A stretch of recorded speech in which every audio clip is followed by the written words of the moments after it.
बिस्मिल्लाहिर्रहमानिर्रहीम। अस्सलामुअलैकुम। मैं प्रोफेसर सुहेल अरशद। स्टूडेंट्स, आज के इस लेक्चर में खुश आमदीद। आज के इस लेक्चर में हम चैप्टर नंबर 11 का सेकंड हाफ डिस्कस करेंगे। तो चलिए आइए चलते हैं अपने टॉपिक्स की तरफ।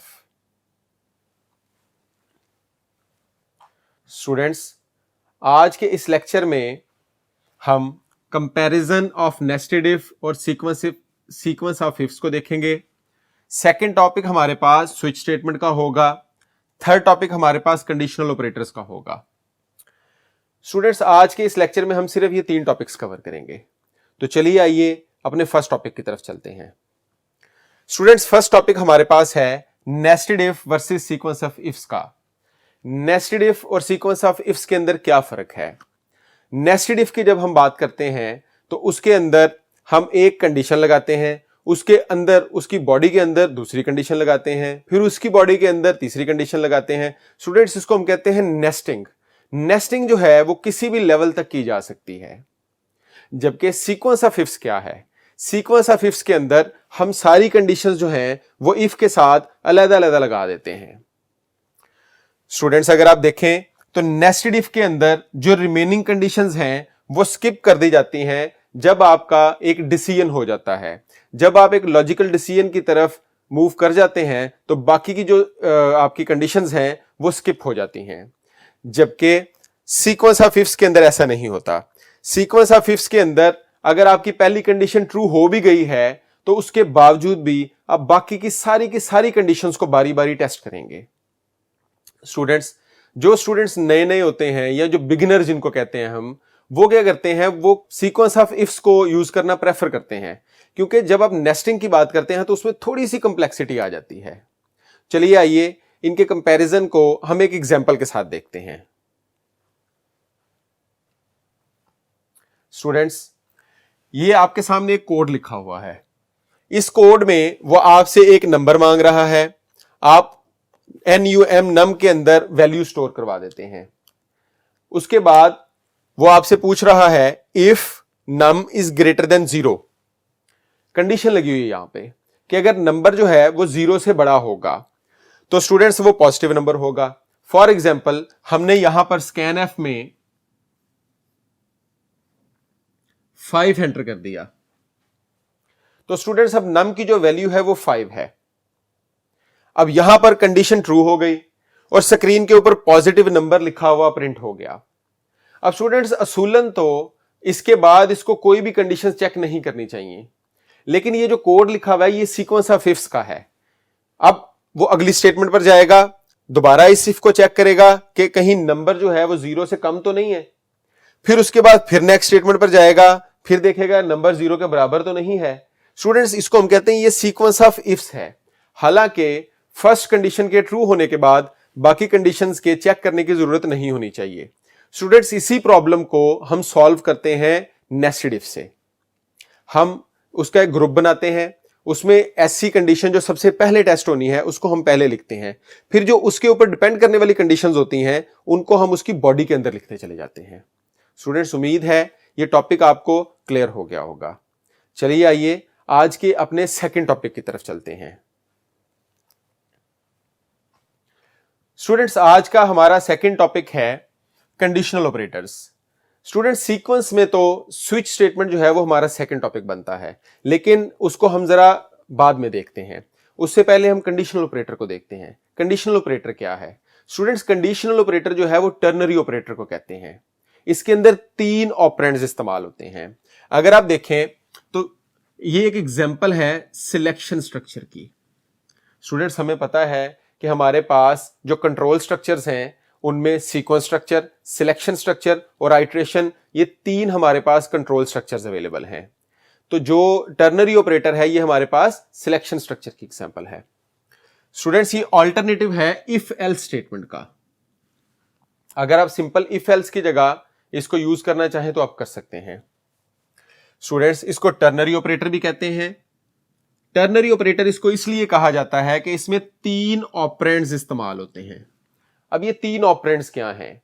स्टूडेंट्स, हमने पढ़ा था ऑपरेंड्स वो चीजें होती हैं किसी एक्सप्रेशन के अंदर जिनके ऊपर ऑपरेशंस परफॉर्म किए जाते हैं। तो हमारे पास अगर हम इसका सिंटैक्स देखें तो यहां पर हमारे पास एक ऑपरेंड है जिसमें हम कंडीशन लिखते हैं, उसके बाद क्वेश्चन मार्क का साइन है, उसके बाद ट्रू होने की सूरत में ये जो कंडीशन हम यहां पर लगाएंगे अगर ये ट्रू होगी तो हमारी ये वाली स्टेटमेंट चलेगी। उसके बाद हम कॉलन लगाते हैं। स्टूडेंट्स यहां पर आपने गलती नहीं करनी, ये कॉलन है, सेमीकॉलन नहीं है।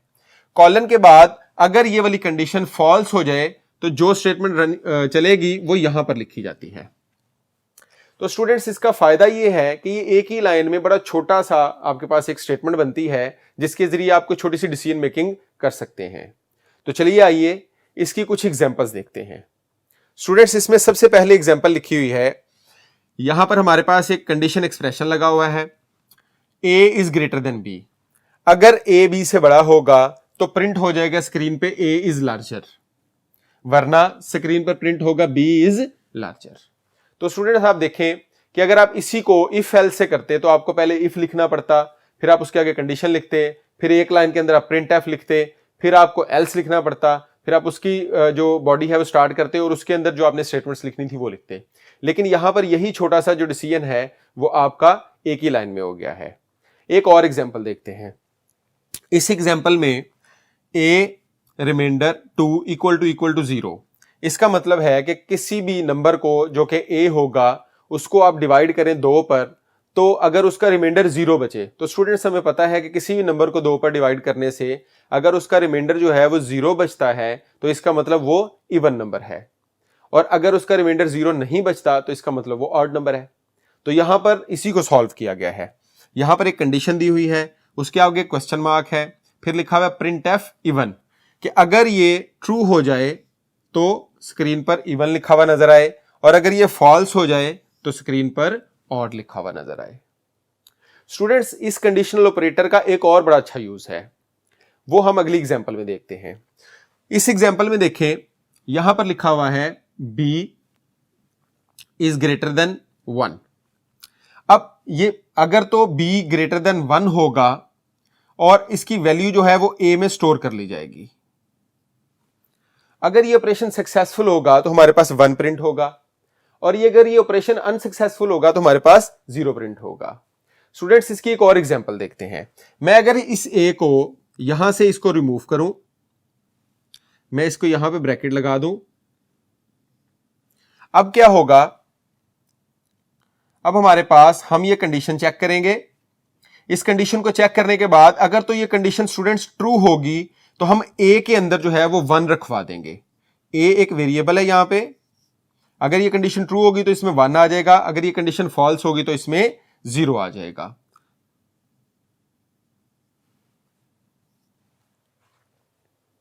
तो स्टूडेंट्स आप यहां पर जो बाइनरी नंबर्स अगर किसी वेरिएबल के अंदर रखवाना चाहते हैं, सिंपल एक कंडीशन दें, उसके आगे ट्रू होने पर 1 और कॉलन डालें और फॉल्स होने पर 0 लगा दें।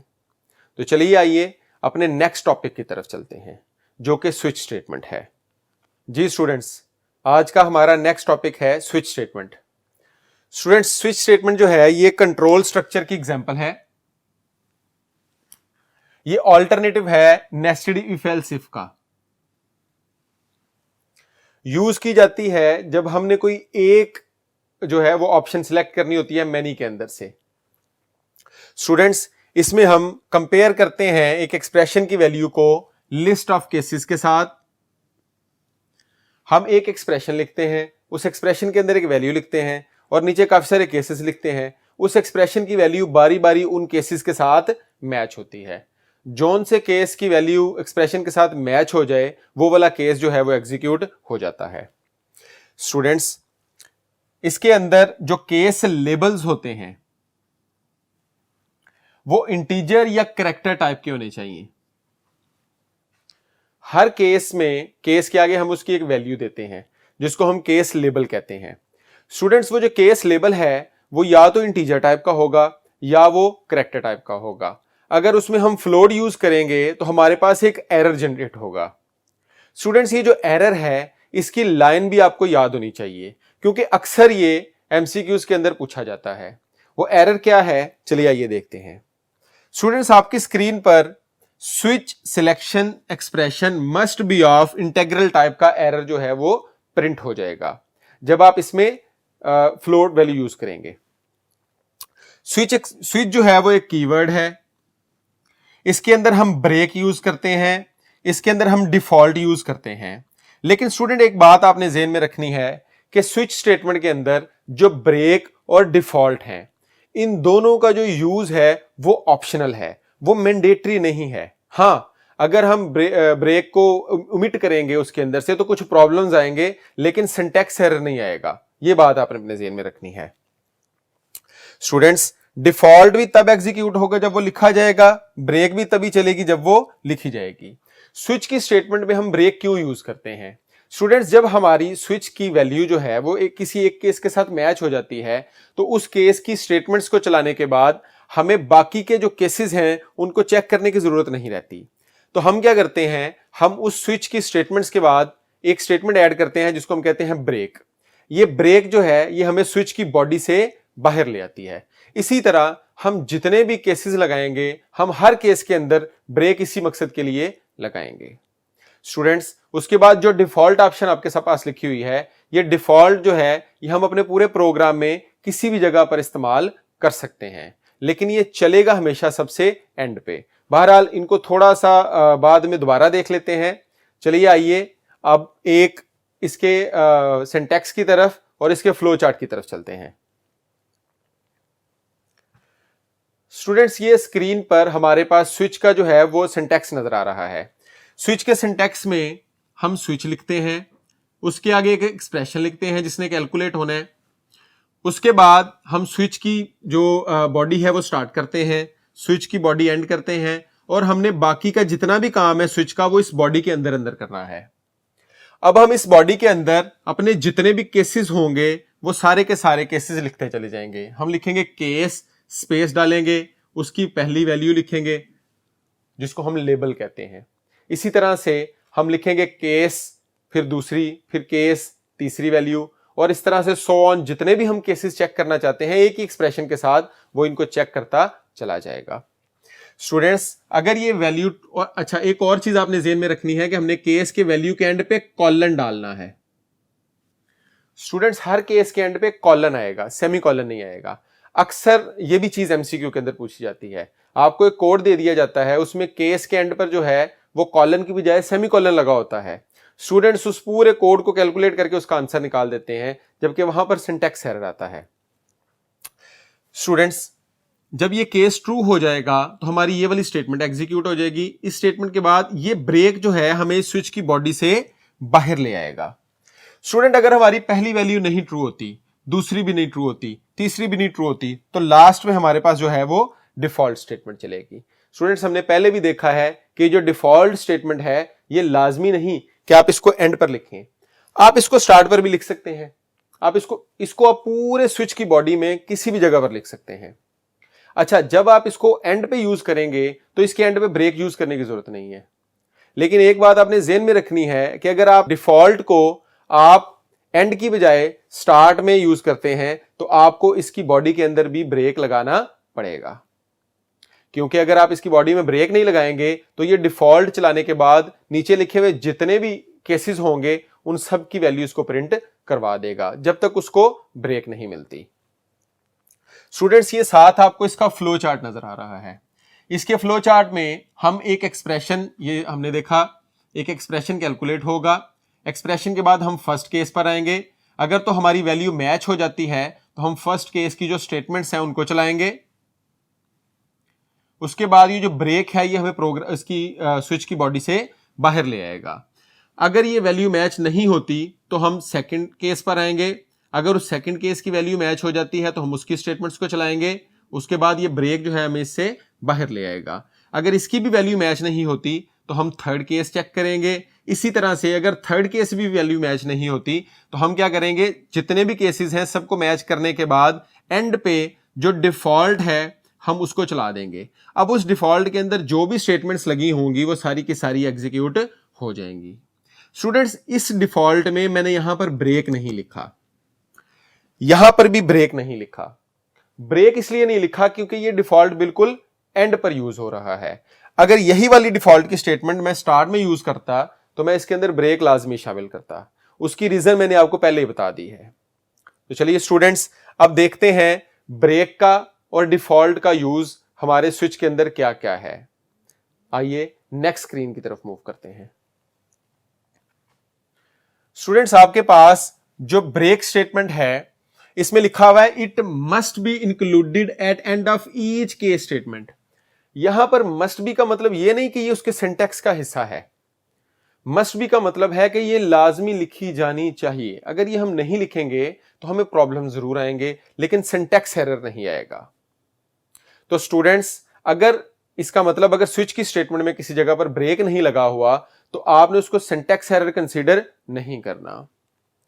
नेक्स्ट हमारे पास वो कह रहा है कि इफ ऑल ब्रेक्स ओमिटेड, अगर हमारी सारी ब्रेक्स जो हैं वो खत्म कर दी जाएं तो क्या होगा।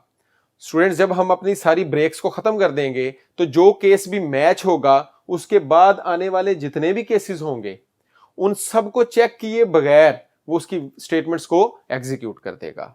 चलिए आइए इसको एक प्रोग्राम की मदद से देखते हैं। स्टूडेंट्स, ये हमारे पास एक प्रोग्राम नजर आ रहा है। इसके अंदर फर्स्ट लाइन में हमने एक कैरेक्टर वेरिएबल डिक्लेयर किया जिसका नाम था सी। इसके अंदर हमने एक कैरेक्टर वैल्यू रखी ए। स्टूडेंट, सेकेंड लाइन में स्विच स्टेटमेंट लगी हुई है और स्विच के अंदर जो एक्सप्रेशन है वो सी दिया हुआ है हमने सिंपल। इसका मतलब सी की जो वैल्यू है उसको हम मैच करेंगे केसेस के साथ। तो स्टूडेंट्स, फर्स्ट केस पे आए तो सी की जो वैल्यू है वो मैच हो गई, क्योंकि सी की वैल्यू ए थी तो यहां पर भी ए है, तो फर्स्ट केस जो है वो चल गया।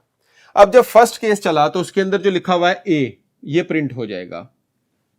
अब स्टूडेंट्स, अगर आप गौर करें तो मैंने इस प्रिंट एफ के बाद ब्रेक नहीं लिखा। अब ब्रेक नहीं लिखा इसका मतलब मैं अभी स्विच की बॉडी से एग्जिट नहीं हुआ। तो मैंने आपको पहले भी बताया था कि अगर हम ब्रेक से नहीं लिखेंगे तो उसके नीचे लिखी हुई जितनी भी स्टेटमेंट्स हैं उनकी जो है ना वो बॉडी वो एग्जीक्यूट हो जाएगी। तो यहां पर इसके नीचे प्रिंट एफ लिखा हुआ है नॉट ए, तो स्टूडेंट्स ये भी साथ ही इसके प्रिंट हो जाएगा। तो हमारा जो आंसर है वो ए की बजाय ए नॉट ए आएगा। स्टूडेंट्स, ये ब्रेक ना लगाने का नतीजा है। तो आपने इस बात का खास ध्यान रखना है कि स्विच के अंदर आपने हर स्टेटमेंट के अंदर ब्रेक का जो इस्तेमाल है वो लाजमी करना है। स्टूडेंट्स, नेक्स्ट हमारे पास यूज ऑफ डिफॉल्ट है। जो डिफॉल्ट स्टेटमेंट है हमारे पास उसका यूज थोड़ा सा देखते हैं।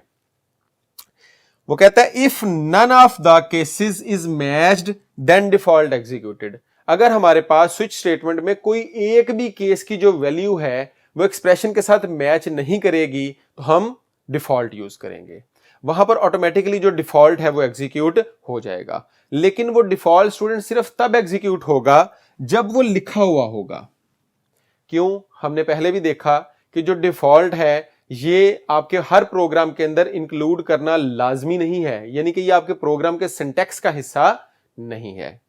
अगर आप यूज करेंगे तो ये एग्जीक्यूट हो जाएगा। सेकंड में वो आपको बता रहा है पोजीशन इज नॉट फिक्स्ड। इस डिफॉल्ट की जो पोजीशन है वो फिक्स नहीं है। हम ये जो डिफॉल्ट है ये यहां पर भी लिख सकते हैं और हम इस डिफॉल्ट को इस केस से पहले ऊपर भी लिख सकते हैं। लेकिन स्टूडेंट्स, फिर वही बात मैंने आपको बताया था कि अगर आप डिफॉल्ट को लास्ट की बजाय स्टार्ट में या किसी और जगह पर लिखेंगे तो आप उसमें ब्रेक का इस्तेमाल लाजमी करें। ये पॉइंट्स में जोर देकर बार बार आपको इसलिए बता रहा हूं कि यही वो पॉइंट्स हैं जिनके अंदर से आपके एमसीक्यूज बनाए जाते हैं। नेक्स्ट वो कह रहा है it may be used anywhere in the program but executed at the end. Students, अगर हमने ये डिफॉल्ट जो है ये स्टार्ट में लिख दिया तो इसका मतलब ये नहीं कि ये केसेस से पहले चल जाएगा। स्विच स्टेटमेंट का जो सिंटैक्स है उसके अंदर हम डिफॉल्ट जिधर मर्जी लिखें वो हमेशा सबसे लास्ट पर चलेगा। अगर कोई भी केस मैच हो जाता है उसके अंदर हमें ब्रेक मिल जाता है तो हम स्विच के अंदर से वैसे ही एग्जिट कर जाएंगे। अगर हमें ब्रेक नहीं मिलता, कोई भी केस मैच नहीं होता, तब हम डिफॉल्ट को यूज करेंगे। वो एंड पे लिखा है वो पहले लिखा है, इससे कोई फर्क नहीं पड़ता। चलिए स्टूडेंट्स, अब इस स्विच स्टेटमेंट को हम एक प्रोग्राम की मदद से मजीद देखते हैं। स्टूडेंट्स, आपकी स्क्रीन पर मैंने एक प्रोग्राम लिखा है। इस प्रोग्राम के अंदर मैंने एक कैरेक्टर वेरिएबल लिया जिसका नाम मैंने रखा CH। स्टूडेंट्स इस CH को मैंने एक वैल्यू असाइन की प्रिंटफ स्टेटमेंट से, एंटर अ कैरेक्टर, उसके बाद मैंने स्कैनफ लिखा। ये प्रिंटफ स्टेटमेंट यहां पर यूज की गई है मैसेज प्रिंट करवाने के लिए। स्कैनफ लिखा, स्कैनफ के अंदर मैंने इस कैरेक्टर को एक वैल्यू असाइन करवा ली। अब ये यहां पर आप जो भी वैल्यू एंटर करेंगे वो इस CH के अंदर चली जाएगी। अब उसके बाद हमने स्विच स्टेटमेंट स्टार्ट की, उसके अंदर ये CH लिखा एक्सप्रेशन के अंदर और उसके केसेस लिख लिए। स्टूडेंट्स इस प्रोग्राम में हम देखना चाह रहे हैं कि हमारा जो हमने कैरेक्टर एंटर किया है वो वॉवल है या कॉन्सोनेंट है। तो स्टूडेंट्स हमें पता है कि वॉवल्स कौन से हैं, AEIOU, वो कैपिटल लेटर में हो या वो स्मॉल लेटर में हो, वो हमारे वॉवल्स होते हैं। स्टूडेंट सबसे पहले मैंने केस लिखा, केस ए, इसको सिंगल कोट्स में मैंने इसलिए लिखा क्योंकि ये एक कैरेक्टर है।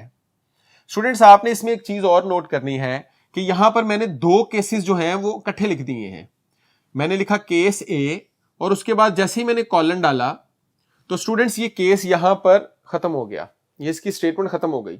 अब इसके साथ में मजीद जितने मर्जी केसेस यहां पर लिख सकता हूं कि इनमें से कोई भी केस ट्रू होगा तो ये वाली लाइन चलेगी। फिर मैंने केस कैपिटल लेटर के लिए कैपिटल ए लिखा, अगर ये दोनों में से कोई भी ट्रू होगा तो प्रिंट हो जाएगा ए इज वॉवल।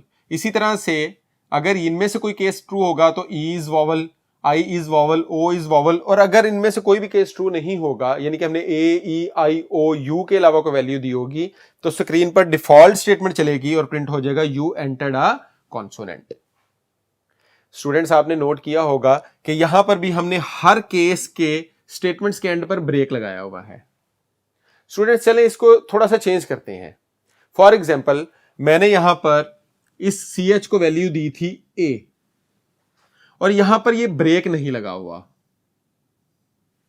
तो स्टूडेंट्स क्या होगा, यहां पर फर्स्ट केस मैच होगा, प्रिंटफ A इज वॉवल आपकी स्क्रीन पर लिखा हुआ नजर आ जाएगा। स्टूडेंट्स उसके बाद उसको यहां पर ब्रेक नहीं मिली, असूलन उसको यहां पर ब्रेक मिलनी चाहिए थी ताकि वो यहां से निकलता और स्विच की बॉडी से बाहर आ जाता। अब उसको ब्रेक नहीं मिली। अब हमें पता है कि जब तक उसको नेक्स्ट ब्रेक नहीं मिलती तब तक वो जितनी भी स्टेटमेंट्स आएंगी रस्ते में उनके केसेस चेक किए बगैर उनको प्रिंट करवाता चला जाएगा। तो स्टूडेंट्स उसके बाद हमारे पास सेकंड केस में लिखा हुआ था प्रिंटफ E इज वॉवल, तो स्क्रीन पर स्टूडेंट्स लिखाएगा A इज वॉवल, उसके बाद साथ ही लिखा आ जाएगा E इज वॉवल, उसके बाद ब्रेक है तो हम बाहर आ जाएंगे।